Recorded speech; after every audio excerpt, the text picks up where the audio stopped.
Saya Ferry Aries dan saya praktisi serta training consultant. Kesempatan kali ini saya ingin mengajak Bapak, Ibu, Saudara, yuk sama-sama kita menjaga kesehatan di dalam menghadapi pandemi COVID-19 ini. Dan salah satu hal yang saya bisa sarankan Bapak Ibu, ini tuh juga diri saya sendiri gitu ya, adalah bahwa yuk kita sama-sama menjaga selain kesehatan secara fisik dengan cara mengikuti protokol yang sudah disampaikan. Salah satu yang paling sederhana adalah dengan cara menggunakan masker ketika keluar rumah dan juga cuci tangan dan sebagainya. Nah, yang terpenting, yang tidak kalah pentingnya juga adalah bagaimana kita menjaga kesehatan otak kita. Gimana caranya? Salah satunya adalah dengan cara memilah-milah informasi.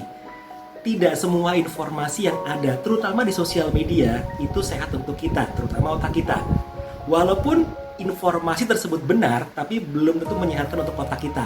Jadi salah satunya adalah kita pilah-pilah nih, mana-mana saja sampah-sampah informasi yang tidak perlu untuk kita tahu. Sehingga kita bisa menjaga kesehatan. Karena ketika pikiran kita terganggu, maka juga akan mengganggu fisik kita. Jadi salah satunya adalah dengan cara memilah informasi yang berguna untuk kita. Kemudian juga langkah yang berikutnya adalah membuat kita untuk mencoba untuk tetap tenang, rileks. Salah satunya dengan cara relaksasi. Yang paling sederhana yang saya lakukan saat ini adalah dengan cara teknik pernafasan. Caranya gampang sekali Bapak Ibu, sahabat sekalian, yaitu tarik nafas, kemudian rileks, keluarkan. Lakukan secara perlahan. Frekuensi atau mungkin temponya lebih lahan atau lebih perlahan dibandingkan ketika kita bernafas secara biasa. Dan satu lagi kita lakukan, saran saya adalah lakukanlah malam hari menjelang kita tidur. Karena ini akan membuat deep sleep kita akan lebih berkualitas. Itu dari saya. Salam sehat selalu. Saya Ferry untuk Keep Calm Indonesia. Inisiatornya Pak Krisnamurti dan Pak Istoto begitu ya. Kami ada sekitar 100 orang para penggiat NLP, hipnosis dan hipnoterapi. Kami sedang mengkampanyekan terutama di sosial media bahwa yuk kita saling menjaga pikiran kita, otak kita. Karena kembali lagi, apa yang kita pikirkan itu nanti ujung-ujungnya akan berdampak kepada perilaku kita. Ini beberapa kampanye yang tadi saya sampaikan kepada Bapak Ibu gitu ya. Kalau Bapak Ibu nanti sempat lihat sosial media saya begitu ya. Ya, kita coba untuk mengajak bahwa yuk kita stop deh jadi pemulung berita-berita sampah corona. Dalam arti bahwa ini terlepas dari beritanya benar atau tidak begitu ya Bu ya Pak ya. Tapi apakah berita ini bermanfaat atau tidak dengan kita? Saya khawatirnya adalah justru berita tersebut membuat kita menjadi lebih panik, lebih bingung, lebih khawatir, lebih stres dan sebagainya. Yang tadinya dalam kondisi ini berharap lebih produktif menjadi eustress, jadinya malah jadi distress atau burnout. Ini salah satu contoh yaitu dengan menggunakan teknik nafas. Ya. Simple, sederhana. Ya. Caranya adalah ya terlepas dari beberapa tips and trick yang ada di sosial media, mungkin Bapak Ibu juga dapat juga gitu ya. Misalkan lah ya tarik nafas, ya kemudian sambil digenggam ini Bapak Ibu seperti ini. Tarik nafas sebanyak mungkin sampai Bapak Ibu merasa ini terpenuhi sudah paru-paru Anda. Kemudian kencangkan kedua tangan Anda. Ya, kemudian setelah itu Anda buang dengan mengentakkan. Hah!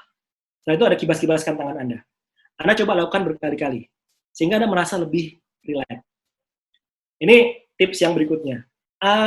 Yang saya sekarang sedang coba juga Bapak Ibu, ini beberapa teman-teman di Keep Calm Indonesia sedang mencoba metodologi juga ya. Kita mencoba untuk relaksasi sebelum atau menjelang kita mau istirahat tidur. Nanti Bapak Ibu coba aja langsung ya. Pada saat nanti Bapak Ibu mau tidur istirahat malam hari, sebelumnya Bapak Ibu, Anda bisa lakukan ini ya. Anda duduk, kemudian Anda rilekskan. Anda rasakan rileks mungkin. Tubuh Anda rileks semuanya. Sebaiknya duduk di Bapak Ibu ya. Bersandar senyaman mungkin. Kemudian setelah itu Anda rasakan. Sederhana kok. Nafas kita. Kan biasanya kita tuh nafas itu dikendalikan sama subconscious mind kita. Dalam arti bahwa kita nggak mau mikir lagi deh, nafas ya nafas aja gitu kan ya. Nah sekarang kita balik nih, bernafas yang tadinya ini dikendalikan oleh alam bawah sadar kita atau subconscious mind kita akan coba angkat ke alam sadar kita atau tataran conscious mind kita.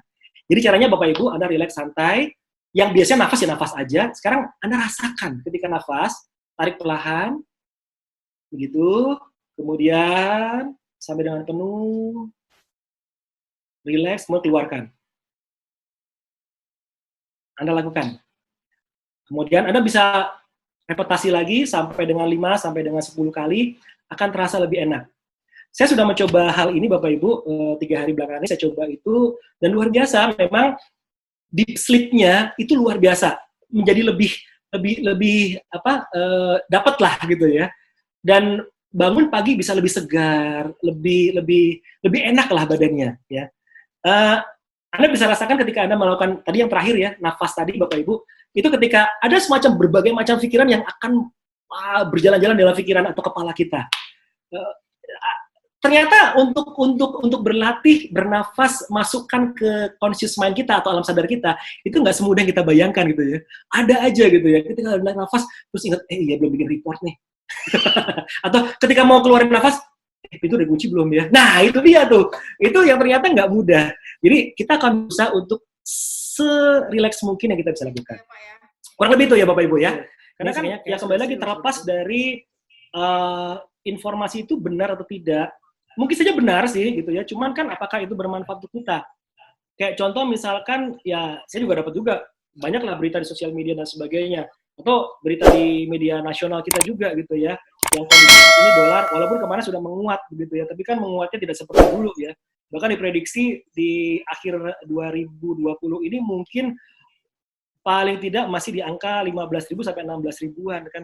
Ya itu kan juga mengkhawatirkan. Cuman akan kita lihat lagi apakah ini dampaknya positif atau tidak buat kita. Karena masing-masing kemampuan untuk menangkap informasinya itu berbeda-beda. Ada yang memang sering bermain falas gitu ya, sehingga ini informasi yang sangat bermanfaat gitu ya. Kapan mau beli, kapan mau lepas gitu ya.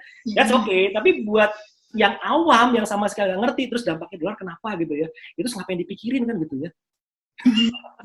Ternyata dengan feel happy itu membuat akhirnya tenang dan itu meningkatkan imun tubuh kita. Nah ini luar biasa Bapak Ibu ya. Sehingga yang memang positif COVID-19 ketika feel happy dengan perasaan yang nyaman dan juga positif gitu ya, akhirnya bisa menjadi meningkatkan imunitas tubuh kita. Ya kebalikannya juga demikian. Yang barangkali tidak terpapar virus ini, tapi kalau udah merasa bahwa kayaknya gue kena virus ini gitu ya, itu perilakunya kayak kena beneran sih. Nah ini dia. Terlepas dari teknik-teknik medis yang memang diperlakukan saat ini ya Bapak Ibu ya. Kalau lebih seperti itu sih Bu Vivi.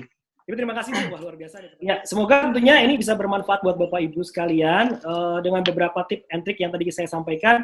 Dicoba dulu Bapak Ibu. Hopefully itu bisa membuat Anda lebih rileks, lebih santai.